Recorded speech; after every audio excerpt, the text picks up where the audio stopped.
नमस्कार, स्वागत है आपका एक बार फिर एक बहुत शानदार वीडियो में, या फिर आप ये कहें गेहूं के एक नए वीडियो में।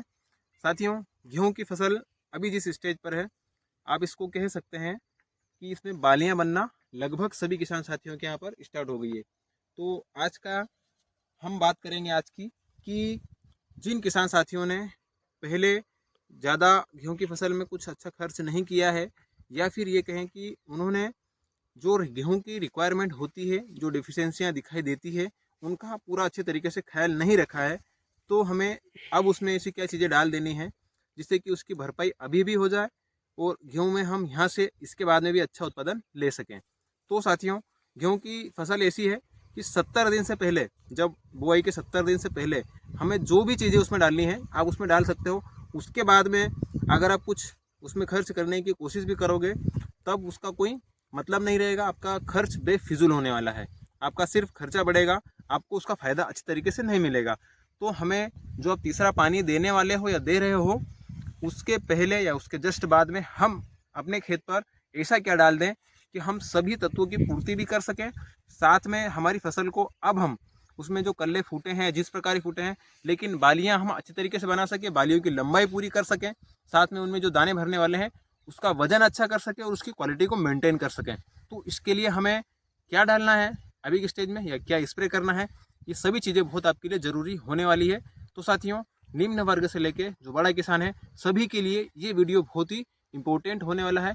आपको कुछ बहुत बारीक चीज़ें हैं जो आपको बहुत आपके खेत के लिए अच्छी रहने वाली है। तो उस वीडियो को थोड़ा सा ध्यान से समझना, देखना, उसके बाद ही आपकी अपने खेत पर आपको क्या डालना है उसका डिसीजन लेना है आपको। तो साथियों, बिना किसी देरी के अपन वीडियो की करते हैं शुरुआत। लेकिन उससे पहले जो भी किसान साथी इस चैनल पर पहली बार आए हैं, मैं आपसे रिक्वेस्ट करूंगा चैनल को सब्सक्राइब कर लेना और वीडियो को थोड़ा सा भी स्किप मत करना, वीडियो को लास्ट तक देखना। नमस्कार, मैं उपेंद्र पटेल और आप देख रहे हैं आपका अपना YouTube channel agri life changer. साथियों, जैसे कि मैंने शुरुआत में आपको बता दिया था, मैंने गेहूं के ऊपर पिछले कई ऐसे वीडियो हैं जो सिर्फ गेहूं के ऊपर ही बनाए हैं।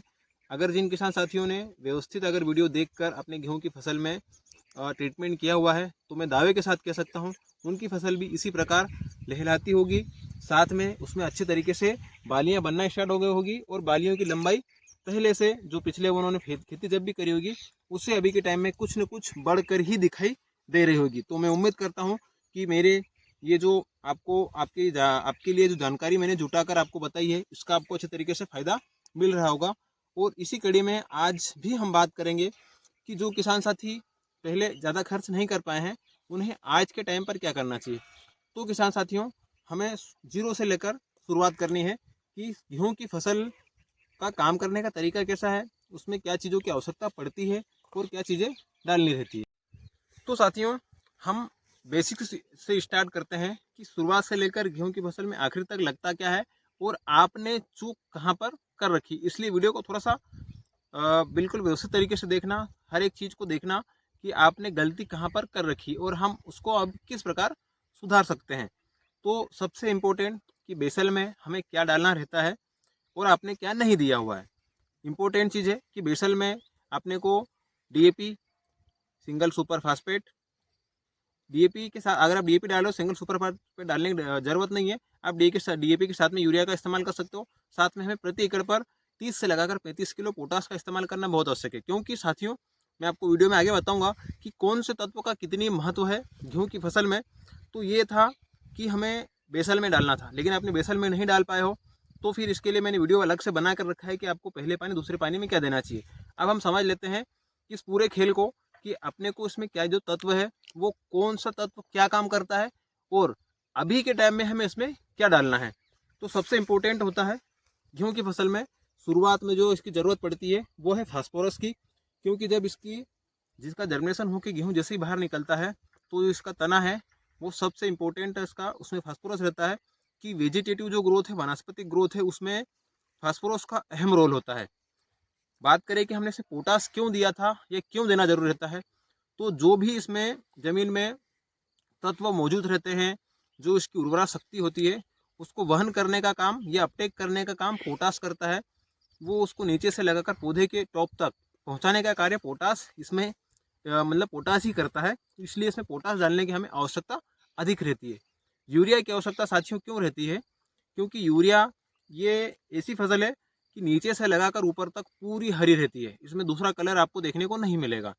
तो गेहूं की फसल में प्रकाश संश्लेषण की क्रिया शुरुआत से लगाकर आखिरी तक व्यवस्थित बनी रहे, जिससे उसकी ग्रोथ लगातार अच्छी होती रहे, और जब तक वो टेलरिंग स्टेज पर आए या फिर आप ये कहें जब उसमें कल्ले फूटने वाली स्टेज पर आए, तब तक वो स्वस्थ पौधा बना रहे, उसमें अधिक से अधिक कल्ले फूट सकें।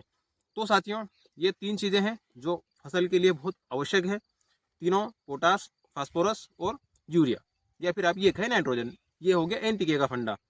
बात कर लेते हैं, ये तो अब पुरानी बात हो गई कि आपने डाला है नहीं डाला है, लेकिन अब हमें इसमें ऐसा क्या करना चाहिए जिससे कि हम अपनी फसल, जिन किसान साथियों के यहाँ पर अगर कल्ले वाली स्टेज में है तो भी, या फिर जहाँ पर लगभग ये बालियाँ बनना स्टार्ट हो गई है तब भी, तो अगर आपके यहाँ पर कल्ले फूटने वाली स्टेज में है तो आपको ध्यान से समझना है कि इस टाइम पर ही हमें एक बोरी, आप ये कहें 40 से लेकर 50 किलो, हमें यूरिया का इस्तेमाल बहुत ज़्यादा आवश्यक है, करना ही चाहिए। इसके साथ में अगर आप चाहो तो इस टाइम पर भी पोटाश डाल सकते हो, 30 से लगाकर 35 किलो, क्योंकि जो पिछला पोटाश डाला था वो उसका कार्य अभी तक हो गया है ख़त्म। अब यहाँ से जो कार्य आगे का हो, बालियों का है, उसमें पोटाश की और आवश्यकता पड़ने वाली है। बात करते हैं कि जो मुख्य और तत्व हैं जिसमें आप कह सकते हो magnesium sulphate, ferrous sulphate, zinc sulphate और सल्फर, तो आप इनकी एक ज़्यादा ना देकर मात्र 5-5 किलो सभी का एक बार अपने खेत पर ज़रूर इसका इस्तेमाल करें। तीसरे पानी तक आप इसका आसानी से अपने खेत पर इस्तेमाल कर सकते हो। तो आप इसको बेसल में नहीं दे पाए हो तो फिर इसको अपने खेत पर बाद में एक बार ज़रूर डाल दें, आपको इसके चमत्कारिक रिजल्ट मिल सकते हैं, और इसके रिजल्ट आपको 100% मिलेंगे ही। तो ये बात हो गई कि जो टेलरिंग स्टेज है उस स्टेज तक की खाद।